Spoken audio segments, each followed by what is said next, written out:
Continuando aqui o Pentateuco, capítulo 1, né? A história da criação. No princípio, Deus criou os céus e a terra. Gênesis 1:1. A Bíblia não se propõe a provar a existência de Deus. Em nenhum lugar você vai achar a Bíblia tentando provar que Deus existe.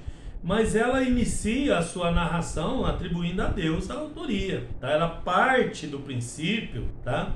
Que Deus criou todas as coisas, criou o universo, o céu, a terra, a água, tudo, plantas, animais, tá? Então, o homem, a mulher, todas as coisas e as suas estruturas foram criadas por Deus. É assim que a Bíblia trata o assunto, e não tentando provar que ele existe, tá? No primeiro versículo da Bíblia, né, a palavra Deus, escrita em hebraico, é em forma plural, Elohim, porque no hebraico é plural, tá? Não é o Deus em pluralidade, né? As três pessoas da Trindade, as três pessoas de Deus, tá? Então, na verdade, o homem é um ser muito complexo, né? É muito diferente das outras criaturas. Pelo fato de o homem ter sido criado por Deus à sua imagem e semelhante, certamente isso diferencia o homem mais ainda de todos os outros do universo, tá? O Todo-Poderoso é a única razão suficiente no que diz respeito à complexidade, né, da existência e do funcionamento dos organismos humanos, né? Enquanto a ciência estuda, investiga o homem, tá? A palavra de Deus explica com detalhes a sua origem, tá? A sua origem divino terreno, né? Que ele é a imagem e semelhança de Deus, garantindo com certeza também o seu duplo destino, tá? A vida eterna com Deus ou a condenação eterna, né? Isso está em Daniel capítulo 12, versículo 2, tá? Os cientistas não podem explicar nada a respeito do princípio do homem, só Deus, tá? O homem tem uma teoria científica, tá? Então, aquilo que poderia ser. Deus exaltou o homem em relação aos outros seres vivos, dando um diferencial para ele, né? Pois deu a ele com exclusividade o domínio, né? Domínio sobre três categorias de seres, né? A água, a terra e os ares, né? Todos os seres dessas que vivem nesses ambientes. Assim sendo, o homem não é normal, tá? É um ser especial, dotado de capacidade para entender e para dominar todos os outros seres, tá? No 2, né, no item 2, a história da humanidade antes do pecado. Após a criação, Adão e Eva foram colocados por Deus no jardim do Éden, o primeiro paraíso conhecido pelo homem, tá? De acordo com 2:5 em Gênesis, né, não havia chuva naquele tempo, mas apenas uma neblina, uma névoa suficiente para regar o solo. Então não chovia, o vapor brotava do solo, tá? O Jardim do Éden, segundo Champlin, né, dá a explicação que ele vem do hebraico, né, e que Éden significa deleite, tá? Afirma também que a Septuaginta, aquela versão que eu já falei para vocês, traduz várias vezes a palavra Éden para parque de deleites, tá? Bom, lá tinha 3 espécies de árvores no jardim, tá? As árvores frutíferas para alimentação física, a árvore da vida para alimentação espiritual, enquanto permanecesse comendo dela, tá? E a árvore do conhecimento do bem e do mal, capaz de alimentar intelectualmente para o bem material ou mal espiritual, né? Uma das duas escolhas, tá? Bom, e a vida então no Éden, né? O estado original de Adão e Eva no paraíso era de paz perfeita, segurança total, imortalidade infinita, santidade verdadeira, inocência pura, liberdade viva, comunhão íntima com Deus e satisfação completa de todos os sentidos. Esse era o homem antes do pecado, esse era o homem no jardim do Éden, esse era o homem separado por Deus para aquele lugar, tá? Agora eu vou lá na página 31, onde fala da história da humanidade depois do pecado, né? E vai até o dilúvio, tá? A queda do homem, né, e da mulher, né, no pecado, né? Quando o homem caiu no pecado, perdeu muitas bênçãos, tá? muitas oportunidades. Porque o pecado revela a situação, tá? O ser humano em santidade tem segurança e firmeza emocional, mas aquele que vive na prática do pecado, ele se acha em situação de insegurança, porque a desobediência a Deus tem o poder de revelar o lado negativo, né?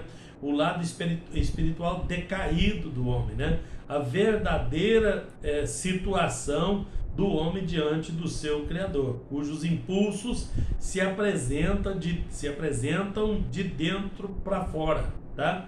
O pecado cobre e apaga a inocência. Então, antes do pecado, o homem tinha a inocência. Depois do pecado, ele perde a inocência, tá?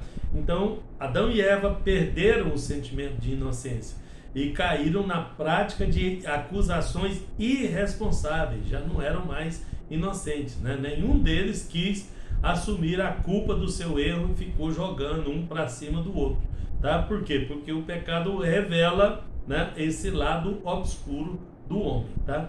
O pecado tira a santidade, né? No momento em que Deus chamou Adão, Adão acusou imediatamente Deus, né, bem como a mulher, a sua companheira, dizendo: a mulher que tu me deste por esposa, ela me deu da árvore e eu comi. Gênesis 3:12, né? Então o que significa isso? É uma acusação, né? A expressão de Adão foi quase igual a esta: o Senhor e a mulher que são os culpados da minha queda, porque eu vivi só tive até aqui, só vivi em santidade, né? Continuei santo. É um lembrete teológico, tá? A santidade de Adão não foi castidade, né? Porque a convivência sexual entre marido e mulher nunca foi pecado, né? Apesar de que, né, a santidade deles e ali a pureza deles, né, poderia obscurecer isso, mas não é esse o pecado, né? Isso não é pecado. A pureza de Adão era desobediência a Deus com respeito à doutrina determinada, né, para o homem durante a dispensação da inocência, o que Deus proibiu e que o homem lançou mão. O pecado invalida a imortalidade. O homem é imortal, mas com o pecado a morte entrou no mundo, tá? Quem tem ouvidos ouça o que o Espírito diz às igrejas. Ao vencedor, dai-lhe-ei que alimente da árvore da vida que se encontra no paraíso de Deus. Está em Apocalipse, tá?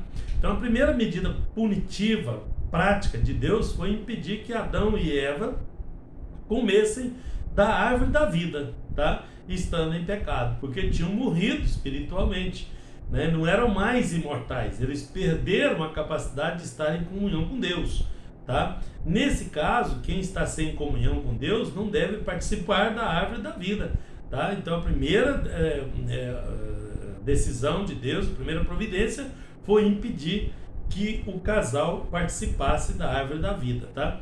Da qual a ceia do Senhor é um símbolo, né, para o cristão de hoje, né? Guardadas as proporções, né? Mas é um símbolo disso, tá? O pecado quebra a comunhão com Deus, né? Adão, que recebia Deus todo dia, né, na virada do dia, com satisfação e santidade, agora depois do pecado ele não tinha mais comunhão com ele, perdeu a intimidade, agora ele estava com medo de Deus, né? Isso acontece com qualquer pessoa ainda hoje. O pecado tira toda a liberdade, né? Que liberdade tem diante de Deus uma pessoa que tem a sua consciência acusada? Como viver, né, com liberdade ao lado de quem causa vergonha, acanhamento, timidez, constrangimento, tá? A liberdade não convive com a vergonha, né, com a acusação, com a emoção abalada negativamente. Só alguém seguro e firme pode ter liberdade para agradar a Deus e resistir ao mal, tá? O pecado acusa a consciência do homem, né? Deus perguntou a Adão no jardim do Éden: quem te fez saber que estava nu, Adão? Tá? Comeste da árvore que te ordenei que não comesse? Né? A reação prova a consciência acusada, a reação de Adão, tá? A mulher que me deste por esposa, né? Ela me deu da árvore e eu comi. Então aí começou aquele negócio, né? Eu costumo dizer que ninguém assume, desde lá, né? Procura, não, foi eu não, foi a mulher. Pergunta a mulher, não, foi eu não, foi a serpente. E vai jogando um para o outro, tá? Bom, e com isso entrou a corrupção, entrou no meio da humanidade, tá? Esse texto de Gênesis capítulo 6, do verso 1 ao 12, revela o resultado funesto, né, das atitudes de Eva no jardim do Éden, e Adão também, né, bem como dos erros de Adão, tá? Porque quais aspectos? Ele deixou a sua esposa desprotegida, né, espiritualmente, aceitar a sua proposta para desobedecer a Deus. O erro de Eva, por sua vez, também foi duplo, né?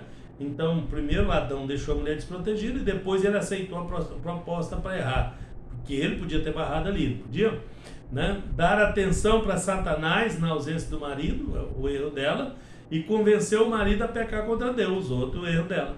A mulher tem grande poder de persuasão, tá? Se ela quiser se utilizar dessa capacidade, ela causa terríveis prejuízos para si mesma e para as outras pessoas que ela convive, tá? Porque é um dom natural que Deus deu para a mulher, né? Sabemos disso.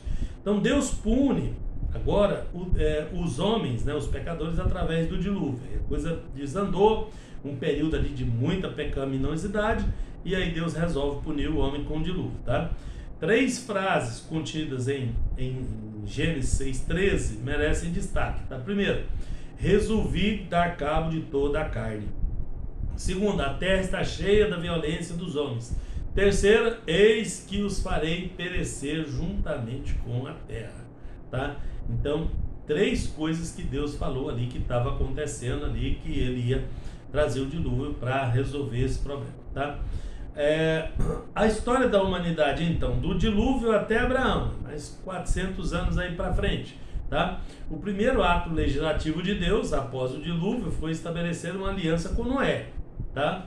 E após a aliança com Noé, né, tinha a bênção e a maldição para pronunciar, tá? O capítulo 10 de Gênesis já registra as genealogias dos filhos de Noé e as nações descendentes e dispersas dos filhos de Noé. A sessão se encerra com a tentativa da construção da Torre de Babel e a relação dos descendentes de Sem, os semitas, né, dos filhos de Noé, né, com os semitas, né, que são os filhos de Noé, com a história aí com o povo, tá? Os primeiros 11 capítulos de Gênesis abrangem aproximadamente 2000 anos de história, tá? Tempo quase igual ao que envolve os demais livros da Bíblia, tá? A história da redenção da humanidade está na Bíblia, né? Pois esse livro existe para contar essa história, tá? O Espírito Santo dedicou mais tempo com Abraão do que com todas as outras pessoas durante quase 2000 anos passados, tá? Porque Deus fez algumas promessas a Abraão que diz respeito a ele mesmo, mas que diz respeito à nação de Israel, aos gentios e a todas as nações não judaicas, tá? E também à igreja, né, que ainda estava muito para frente ali, tá? Resumidamente, essas promessas foram as seguintes: que lhe seria dado uma terra, Canaã, que ele seria o pai de uma nação, Israel, e que a partir da terra e da nação, todas as famílias seriam abençoadas. Na prática, o cumprimento dessa profecia seria por meio de Jesus, né, o Salvador do mundo, tá? No início, Deus falou de um modo generalizado, né, geralzão, acerca da redenção, por meio da semente da mulher, que não ficou muito bem explicado na época, né? Mas era só um apontamento, tá? Mas essa redenção foi limitada a sair de uma única nação, de descendentes de Abraão, né? A nação de Israel, tá?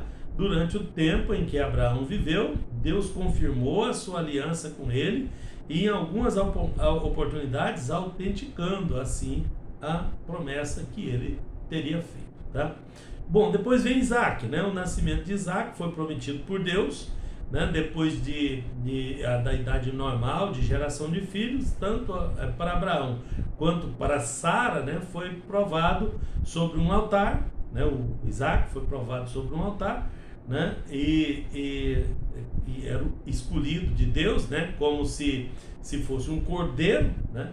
Teve um casamento tipológico do encontro de Cristo, que é a igreja, né? Da noiva, que é a igreja com Cristo, que é o noivo, né? Uma tipologia aí. recebeu a visita de Deus para renovar o pacto feito com Abraão, tá? Isaac recebeu. Depois de velho, ele foi enganado por Jacó e depois vem a sua morte em Gênesis 35, tá? Bom, a história de Jacó e Esaú, tá? Os dois irmãos, né? Já da descendência aqui seguindo adiante, né? De filhos de Isaac. Esses dois gêmeos, Jacó e Esaú, tem uma história complexa. Esaú foi rejeitado por Deus e Jacó foi escolhido para ser o patriarca ascendente do Redentor, tá? Então, aí tem bastante outras explicações no meio que a gente vai ver mais para frente nas outras lições que vem adiante, tá? Bom, depois vem a história de Judá, depois de Jacó transformado em Israel, depois de José, até a morte, né, dos dois últimos. Essa seção de Gênesis conta uma história linda, né, embora cheia de eventos tristes, né, de José, que José, segundo alguns teólogos, é o tipo mais perfeito de Cristo no Antigo Testamento. Os detalhes da vida dele são muito parecidos com os da vida de Jesus. O tipo e antítipo, né? Tipo é a figura, a sombra, né? E o antítipo é o real, né? O que seria. Então, José seria um tipo de Cristo. Cristo é o real, o verdadeiro, o antítipo.